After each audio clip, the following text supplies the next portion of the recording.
আসসালামু আলাইকুম। নজরুল ইসলাম বাবু স্বাগত জানাচ্ছি এনটিভির মধ্যরাতের খবরে। প্রধানমন্ত্রী শেখ হাসিনা বলেছেন, কোটা সংস্কার আন্দোলনে হত্যা ও সন্ত্রাসী কর্মকাণ্ডে জড়িতদের উপযুক্ত শাস্তি দেওয়া হবে, সুষ্ঠু ন্যায় বিচারের স্বার্থে বিচার বিভাগীয় তদন্ত হবে।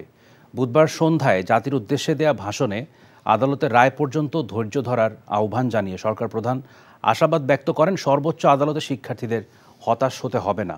সেই সাথে তিনি বলেন, একটি মহল আন্দোলনে উস্কানি দিয়ে নৈরাজ্য করছে, তদন্তের মাধ্যমে তাদের চিহ্নিত করা হবে। আরও জানাচ্ছেন মুকসিমুল হাসান। এখন জন্ম সনদ দিয়ে খোলো বিকাশ স্টুডেন্ট অ্যাকাউন্ট, নিজের বিকাশ নিজে কর। প্রিয় দেশবাসী, আজকে অত্যন্ত বেদনা ভারাক্রান্ত মন নিয়ে আপনাদের সামনে উপস্থিত হয়েছি। কোটা সংস্কার আন্দোলনের প্রেক্ষিতে জাতির উদ্দেশ্যে দেয়া ভাষণে প্রধানমন্ত্রী বলেন, গত 15 বছর সরকার মানুষের জীবনমানের উন্নয়নে কাজ করছে। যখন বিশ্ব দরবারে বাংলাদেশের মর্যাদা প্রতিষ্ঠায় কাজ করছে, তখন স্বার্থান্বেষী মহল দেশে নৈরাজ্যকর পরিস্থিতির সৃষ্টি করছে। আমি বিশ্বাস করি, যারা কোটা সংস্কার আন্দোলনে জড়িত তাদের সাথে এই সকল সন্ত্রাসীদের কোনো সম্পর্ক নেই, বরং সন্ত্রাসীরা এদের মধ্যে ঢুকে সংঘাত ও নৈরাজ্যকর পরিস্থিতির সৃষ্টি করছে। এই ধরনের ঘটনার সঙ্গে যারা জড়িত তাদের চিহ্নিত করে উপযুক্ত শাস্তির ব্যবস্থা করা হবে। যারা হত্যাকাণ্ডের শিকার হয়েছে তাদের পরিবারের জন্য জীবন জীবিকা নির্বাহের ক্ষেত্রে যে সহযোগিতা দরকার তা আমি করব। ব্যর্থহীনভাবে ঘোষণা করছি, যারা হত্যাকাণ্ড, লুটপাট ও সন্ত্রাসী কর্মকাণ্ড চালিয়েছে, এরা যেই হোক না কেন, তারা যেন উপযুক্ত শাস্তি পায় সে ব্যবস্থা নেওয়া হবে। হত্যাকাণ্ড সহ যে সকল অনভিপ্রেত ঘটনা ঘটেছে, সুষ্ঠু ও ন্যায় বিচারের স্বার্থে সে সকল বিষয়ে বিচার বিভাগীয় তদন্ত করা হবে। এ সময় সরকার প্রধান বলেন, আন্দোলনের শুরু থেকে শিক্ষার্থীদের নিরাপত্তায় আইনশৃঙ্খলা বাহিনী ধৈর্য এবং সহনশীলতার পরিচয় দিয়েছে। একই সঙ্গে আন্দোলনে নিহতের ঘটনায় নিন্দা জানান সরকার প্রধান। অহেতুক কতগুলি মূল্যবান জীবন ঝরে গেল। আপনজন হারাবার বেদনা যে কত কষ্টের তা আমার থেকে আর কে বেশি জানে। চট্টগ্রামে সন্ত্রাসীরা বহুতল ভবনের ছাদ থেকে ছাত্রদের হত্যার উদ্দেশ্যে নির্মমভাবে নিচে ছুঁড়ে ফেলে দিয়েছে। অনেক ছাত্রের হাত পায়ের রগ কেটে দেয়, তাদের উপর লাঠি পেটা ও ধারালো অস্ত্র দ্বারা আঘাত করে। একজন মৃত্যুবরণ করেছে, অনেকে মৃত্যুর সাথে পাঞ্জা লড়ছে। ঢাকা, রংপুর এবং রাজশাহী বিশ্ববিদ্যালয়ের উপাচার্যের বাসভবন ও ছাত্রছাত্রীদের আবাসিক হলে অগ্নিসংযোগ ও ভাঙচুর করা হয়। 2018 সালে কোটা বাতিল করে সরকার পরিপত্র জারি করে জানিয়ে শেখ হাসিনা বলেন, পরবর্তীতে মুক্তিযোদ্ধাদের আবেদনের প্রেক্ষিতে আদালত ওই পরিপত্র বাতিল করে। এমন প্রেক্ষিতে পরিপত্র বহাল রাখতে সরকার উচ্চ আদালতে আপিল করেছে বলেও জানান নির্বাহী প্রধান। আইনি প্রক্রিয়ার মাধ্যমে সমস্যা সমাধানের সুযোগ রয়েছে। রাস্তায় আন্দোলনে নেমে দুষ্কৃতিকারীদের সংঘাতের সুযোগ করে দেবেন না। সর্বোচ্চ আদালতের রায় আসা পর্যন্ত ধৈর্য ধরে অপেক্ষা করার জন্য আমি সকলকে বিশেষভাবে অনুরোধ জানাচ্ছি। আমার বিশ্বাস, আমাদের ছাত্র সমাজ উচ্চ আদালত থেকে ন্যায় বিচারই পাবে, তাদের হতাশ হতে হবে না। আন্দোলনরত কোমলমতি শিক্ষার্থীদের নিরাপত্তা নিয়ে সরকার উদ্বিগ্ন জানিয়ে শিক্ষক এবং অভিভাবকদের তাদের সন্তানের প্রতি সতর্ক এবং সচেতন থাকার আহ্বান জানান প্রধানমন্ত্রী। এই সন্ত্রাসীরা যে কোনো সময় সংঘাতের পরিবেশ তৈরি করে তাদের ক্ষতি সাধন করতে পারে। Muksimul Hasan, NTV news, Dhaka.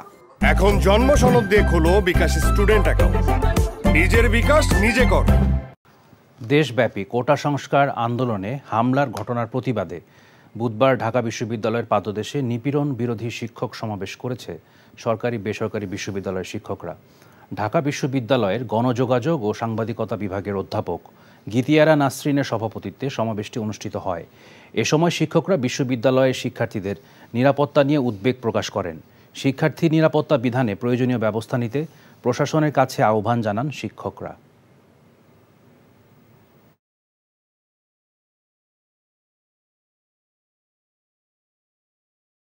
যারা গুলি করে, যারা মানুষ মারে, তাদেরকে পুলিশ গ্রেফতার করতে পারে না, যারা আক্রান্ত হয় তাদেরকে পুলিশ গ্রেফতার করে। এটাই হয়ে গেছে বাংলাদেশের চেহারা। চলমান কোটা সংস্কার আন্দোলনে আজ আন্দোলনকারীদের ডাকা সারা দেশে কমপ্লিট শাটডাউনের প্রতি সর্বাত্মক সমর্থন জানিয়েছে বিএনপি। বুধবার রাতে অনলাইন ব্রিফিংয়ে একথা জানিয়েছেন দলটির সিনিয়র যুগ্ম মহাসচিব রিজভী আহমেদ। বৈষম্য বিরোধী ছাত্র আন্দোলনের ডাকা আগামীকাল 18 জুলাই সারা দেশে তাদের যে কমপ্লিট শাটডাউন কর্মসূচি, সেই কর্মসূচিতে সর্বাত্মক সমর্থন জানানো হয়েছে। আগামীকালের কমপ্লিট শাটডাউন কর্মসূচিতে দেশের আপামর জনসাধারণকে অংশগ্রহণ করার জন্য বাংলাদেশ জাতীয়তাবাদী দলের পক্ষ থেকে আপনাদেরকে জোরালো আহ্বান জানাচ্ছি। কমপ্লিট শাটডাউন কর্মসূচিকে পুঁজি করে সন্ত্রাস ও সহিংসতা সৃষ্টি সহ্য করা হবে না বলে সতর্ক করেছেন আওয়ামী লীগের সাধারণ সম্পাদক এবং সড়ক পরিবহন সেতুমন্ত্রী ওবায়দুল কাদের। বুধবার রাতে এক বিবৃতিতে তিনি একথা বলেন। সন্ত্রাসী গোষ্ঠীর যে কোনো অপতৎপরতার বিরুদ্ধে কঠোর ব্যবস্থা নিতে আইনশৃঙ্খলা রক্ষাকারী বাহিনীকে অনুরোধ এবং আওয়ামী লীগের নেতাকর্মীদের রাজপথে থাকার নির্দেশ দিয়েছেন আওয়ামী লীগের সাধারণ সম্পাদক। ওবায়দুল কাদের আশা প্রকাশ করেন, আওয়ামী লীগের সহযোগী সংগঠনের নেতাকর্মীরা সর্বস্তরে জনগণকে সঙ্গে নিয়ে যে কোনো ধরনের সন্ত্রাসী কর্মকাণ্ডের বিরুদ্ধে দুর্বার প্রতিরোধ গড়ে তুলতে রাজপথে থাকবে। নির্বাচিত সরকার উৎখাত করতে বিএনপি জামাত সাধারণ শিক্ষার্থীদের আন্দোলন ছিনতাই করেছে বলে মন্তব্য করেছেন আওয়ামী লীগ সাধারণ সম্পাদক ওবায়দুল কাদের। বুধবার আওয়ামী লীগের ঢাকা জেলা কার্যালয়ে নেতাকর্মীদের সাথে মত বিনিময়কালে তিনি অভিযোগ করেন, শিক্ষার্থীদের যৌক্তিক দাবির এই আন্দোলনের আবেগকে পুঁজি করে বিএনপি জামাত রাজধানীসহ সারা দেশে সহিংসতা সৃষ্টি করেছে। গতকাল নিহতদের সন্তপ্ত পরিবারের প্রতি সমবেদনা প্রকাশ করেন আওয়ামী লীগ সাধারণ সম্পাদক। বিএনপি জামাতের যে কোনো ধরনের নাশকতা প্রতিরোধে ওয়ার্ডে ওয়ার্ডে পাহারা দেওয়ার জন্য দলীয় নেতাকর্মীদের নির্দেশ দেন Obaidul Quader.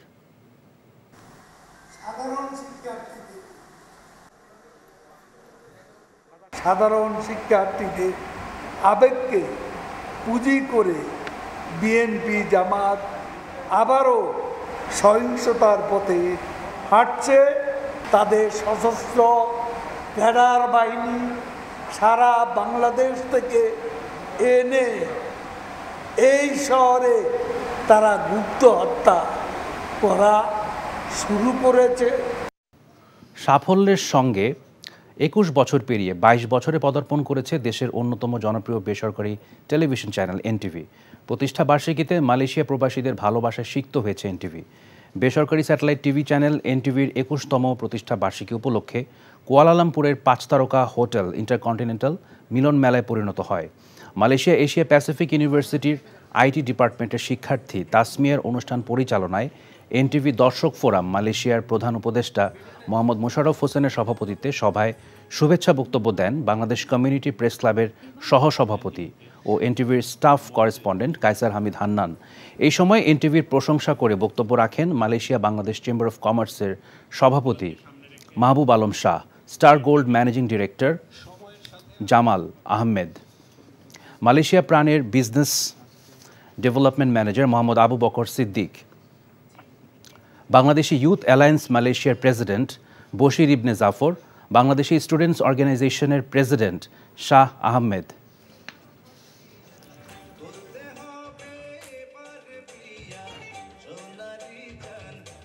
Chapter head of women and e commerce Rakiba Riaz Tina. কুয়ালালামপুরের অনুষ্ঠানে যোগ দেন শিক্ষার্থী, ব্যবসায়ী থেকে শুরু করে উদ্যোক্তা, ডাক্তার, প্রকৌশলী, সাংবাদিক সহ বিভিন্ন শ্রেণী পেশার মানুষ। পরে সকলের অংশগ্রহণে এনটিভির ২২তম প্রতিষ্ঠা বার্ষিকীর কেক কাটা হয়। সবশেষে চিত্রনায়িকা প্রিয়াঙ্কা জামানের নাচ উপস্থিত দর্শকদের মুগ্ধ করে। বর্ণাঢ্য আয়োজনে জাঁকজমকপূর্ণ আনন্দঘন পরিবেশ এবং বর্ণিল আয়োজনে সিলেটের ঐতিহ্যবাহী সংগঠন জালালাবাদ অ্যাসোসিয়েশন বাহরাইন শাখার অভিষেক ও সাংস্কৃতিক অনুষ্ঠান অনুষ্ঠিত হয়। এনটিভি বাহরাইন প্রতিনিধি সৈয়দ মামুন হোসেন জানান, বাহরাইনের জুফের আল মঞ্জিল ইন্টারন্যাশনাল ৫ তারকা হোটেলে অভিষেক অনুষ্ঠানে সিনিয়র যুগ্ম সাধারণ সম্পাদক সাজ্জাদ জাকারিয়া শিকদার ও সাংগঠনিক সম্পাদক সুমনের সঞ্চালনায় অভিষেক অনুষ্ঠানে প্রধান অতিথি ছিলেন বাহরাইনস্থ বাংলাদেশ দূতাবাসের প্রথম সচিব ইলিয়াসুর রহমান। বিশেষ অতিথি ছিলেন দূতাবাসের তৃতীয় সচিব মামনুর রশিদ তালুকদার। নবীন ও প্রবীণের সমন্বয়ে মোহাম্মদ আব্দুস সাত্তারকে সভাপতি ও মোহাম্মদ আবুল হোসেনকে সাধারণ সম্পাদক এবং এম এ শামীমকে সাংগঠনিক সম্পাদক করে ১৫১ সদস্য বিশিষ্ট কমিটি ঘোষণা করেন সংগঠনের উপদেষ্টা কবির আহমেদ। অনুষ্ঠানে সভাপতিত্ব করেন সাবেক সিনিয়র সহসভাপতি আব্দুল খালেক মানিক মিয়া। অন্যান্যদের মধ্যে উপস্থিত ছিলেন সমাজের সভাপতি মনজুর আহমেদ, সোসাইটির সভাপতি আসিফ আহমেদ, মৌলভীবাজার জেলা ঐক্য পরিষদের সভাপতি সুরমান মিয়া। সিলেট জালালাবাদ অ্যাসোসিয়েশন উপদেষ্টাদের মধ্যে উপস্থিত ছিলেন নাসির উদ্দিন, গিয়াসউদ্দিন, মুজাহিদুল ইসলাম, সিরাজ মিয়া। ধানমন্ডি থানা মহিলা আওয়ামী লীগের সভাপতি শেখ মিলির জন্মদিন উপলক্ষে সৌদি আরব তাবুক শাখা বাংলাদেশ আওয়ামী লীগের উদ্যোগে জমকালো আয়োজনের মধ্য দিয়ে কেক কাটা ও আলোচনা সভা অনুষ্ঠিত হয়। সৌদি আরব তাবুক প্রতিনিধি ইসমাইল খান টিটু জানান, তাবুক আওয়ামী লীগের দলীয় অস্থায়ী কার্যালয়ে আয়োজিত কেক কাটা ও আলোচনা সভা অনুষ্ঠানে সভাপতিত্ব করেন কমলনগর উপজেলা আওয়ামী লীগের সম্মানিত সদস্য মুসা কলিমুল্লাহ লিটন। বঙ্গবন্ধু পরিবারের সন্তান শেখ মিলি জন্মদিন অনুষ্ঠানে প্রধান অতিথি ছিলেন তাবুক শাখা আওয়ামী লীগের প্রতিষ্ঠাতা সভাপতি আলহাজ খলিল মৃধা। সংগঠনের সিনিয়র যুগ্ম সাধারণ সম্পাদক জসিম কাজীর সঞ্চালনায় প্রধান আলোচক ছিলেন সৌদি আরব তাবুক বঙ্গবন্ধু ফাউন্ডেশনের ভারপ্রাপ্ত সভাপতি মোহাম্মদ শফিকুল্লাহ। অনুষ্ঠানে বক্তব্য রাখেন আমির হোসেন, বাহারউদ্দিন রাজু, আব্দুল সাত্তার ব্যাপারী, আনোয়ার হোসেন মানিকগঞ্জ, মোহাম্মদ ইলিয়াস বাহার, মোহাম্মদ নাসিমউদ্দিন, আমির হোসেন বাবলু সহ আওয়ামী লীগ, যুবলীগ ও স্বেচ্ছাসেবক লীগের নেতৃবৃন্দ উপস্থিত ছিলেন। জন্মদিন অনুষ্ঠানে মুসা কলিমুল্লাহ লিটন শেখ মিলির উজ্জ্বল ভবিষ্যৎ ও দীর্ঘায়ু কামনা করেন। সৌদি আরবের মক্কার ব্যবসায়ী ও প্রবাসী উদ্যোক্তা জাকির আল মজিকুর উদ্যোগে বর্ষপূর্তি ও প্রবাসী মিলন মেলা অনুষ্ঠিত হয়েছে। সৌদি আরব থেকে মক্কা প্রতিনিধি কামাল পারভেজ ওভি জানিয়েছেন, তায়েফ শহরের একটি কমিউনিটি সেন্টারে ব্যবসায়ী আবুল কালামের সভাপতিত্বে শুরুতে কোরআন তেলাওয়াত করেন মাওলানা আবু রায়হান। অনুষ্ঠানের প্রধান অতিথি ছিলেন নামা আল আসরিয়া কোম্পানির চেয়ারম্যান ও প্রবাসী উদ্যোক্তা জাকির আলম জিকু।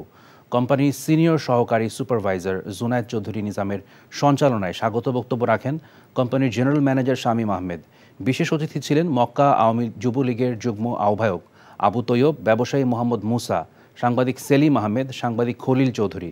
বক্তব্য রাখেন কোম্পানির অ্যাকাউন্টেন্ট আবু আলী, মোহাম্মদ আতাউল্লাহ ও মোহাম্মদ আলী প্রমুখ। শেষে কেক কাটার পর কোম্পানিতে কর্মরত সবাইকে সম্মাননা উপহার তুলে দেন কোম্পানির চেয়ারম্যান ও প্রবাসী উদ্যোক্তা জাকির আলম জিকু।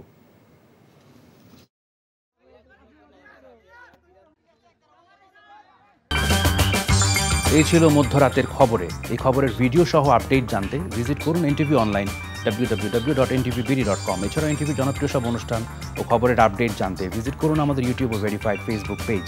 সকাল 7:30টায় সকালের খবর দেখার আমন্ত্রণ রইল। ধন্যবাদ সবাইকে।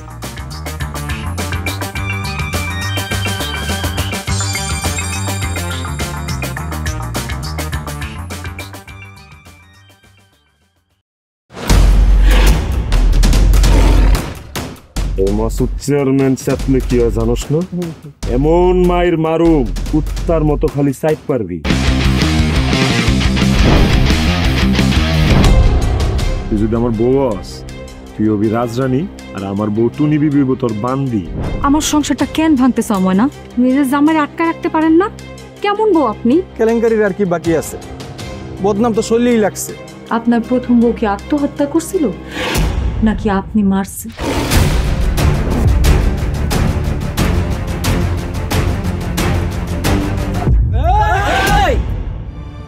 ময়না তো পালাইতে চায় না। ওরে পালাইতে হইবই।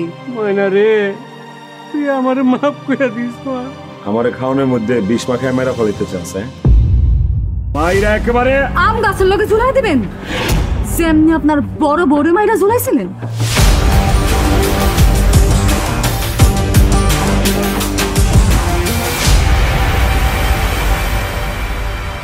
এখন জন্ম সনদ দিয়ে খোলো বিকাশ স্টুডেন্ট অ্যাকাউন্ট। নিজের বিকাশ নিজে কর।